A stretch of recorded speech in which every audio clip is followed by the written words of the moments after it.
চক্ষুকে উপেক্ষা না করে ব্রিটিশ সাম্রাজ্যবাদের গহ্বর থেকে আমাদের মাতৃভূমি ভারতবর্ষকে ছেড়িয়ে আনার জন্য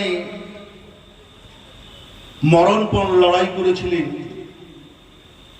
তিনি ছিলেন হাঁটুর উপরে কাপড় পরা, হাতে লাঠি ধরা সেই বৃদ্ধ মানুষ, যার ছবি ভারতবর্ষের ঘরে ঘরে সমাদৃত, যিনি জাতির পিতা, যিনি জাতির জনক, মোহনদাস করমচাঁদ গান্ধী। আজ তার জন্ম জয়ন্তী। এই দুটো তাৎপর্যপূর্ণ সন্ধিক্ষণেই 2024-এর শারদ উৎসবের শুভ সূচনা লগ্নে পথ চলা শুরু করলো।